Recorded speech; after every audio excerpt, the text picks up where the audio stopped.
ng kasunduang pangkapayapaan, ang normalisasyon at ang buong transisyon tungo sa tunay na otonomiya.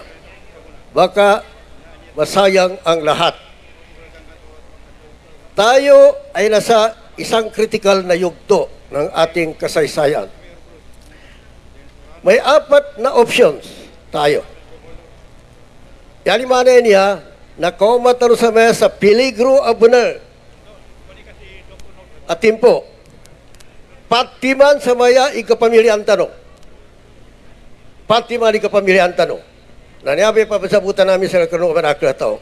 Ang unang option, idiretso at ituloy ang ating mga adhikain hanggang ganap na tagumpay. Yapaganay ang mapake pamilin tanong na italos tanong, iniaba jihad tanong niya. Aniabi bitya ng mga ulama na Sirat al-Mustaqim. Sirat al-Mustaqim. Taman, adita ng magkuha, iyan yung kaduido, nandenadam sa comprehensive agreement o libang Samoro, na italos tanong, ikapaninindig tanong niya. Nambay, ikasa option, mapamili tanong. Arang pantrutiman, mamili tanong sa patimanan niya. Yan pa pag-explaining ko niya.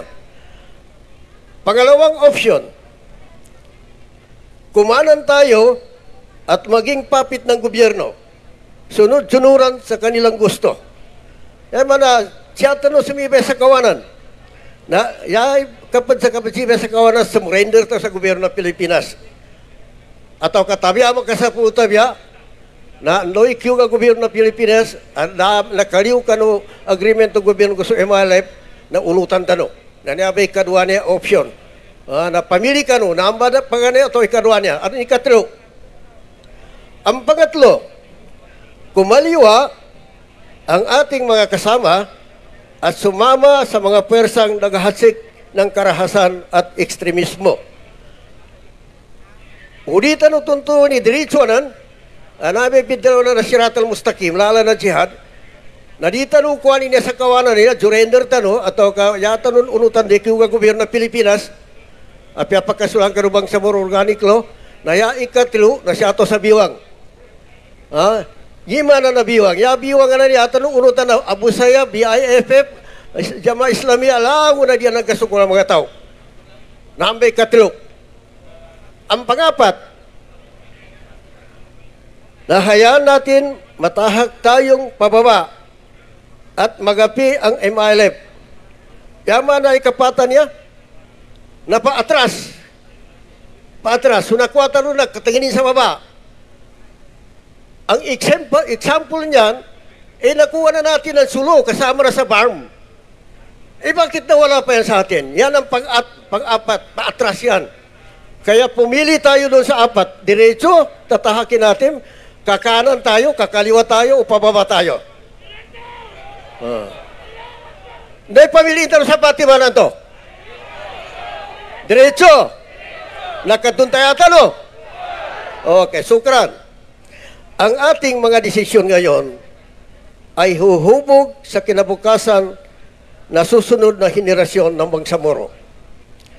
Pahintulutan ba natin na ang mga tagumpay na ay malusaw ng trapong politika?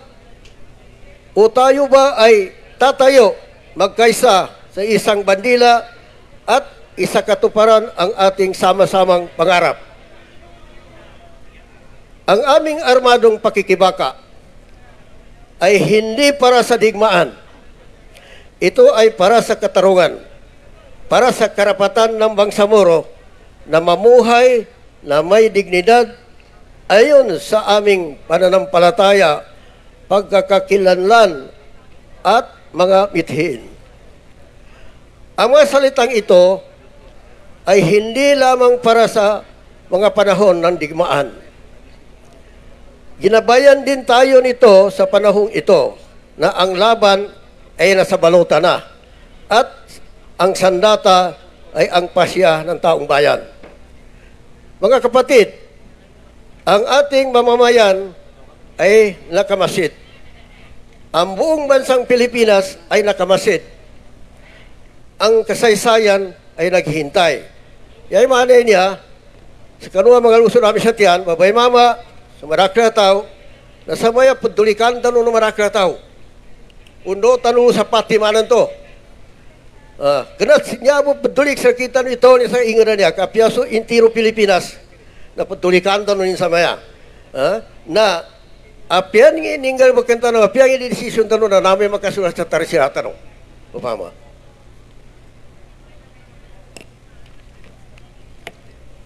Noon, iginigit natin ang autonomiya sa pamamagitan ng armadong pakikibaka.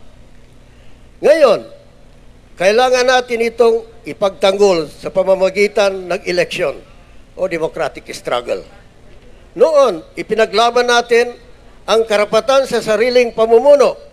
Ngayon, kailangan natin patunayan na kaya natin itong gampanan na may pananagutan. Ito ang dahilan kung bakit hindi lang boto ang hinihingi natin hinihingi ng UBJP. Ang hinihingi natin o namin ay tiwala.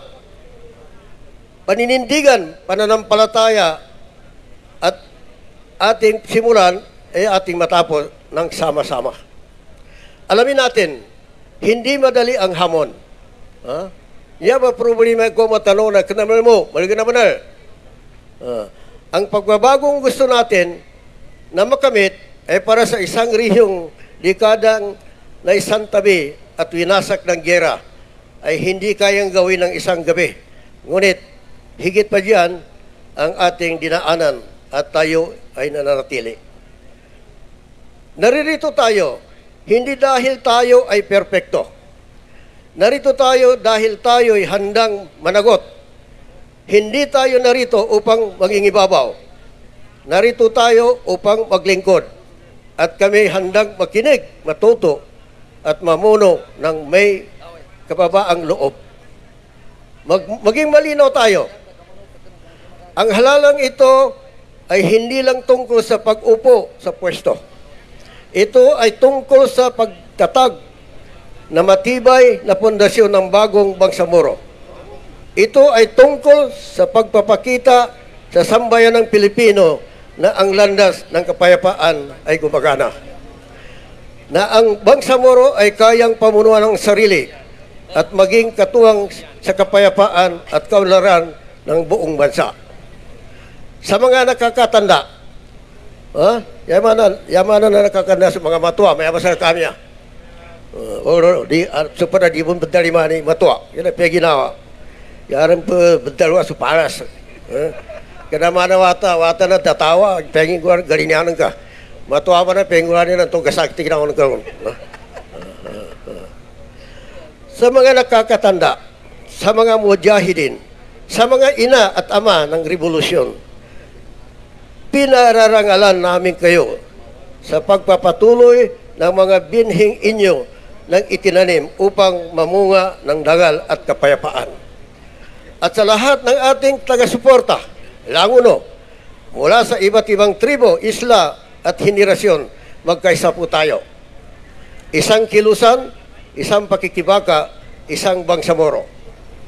Gawin natin tagumpay ang halalang ito, hindi lamang upang makaupo, kundi upang makaukit ng ating karapatan sa kasaysayan.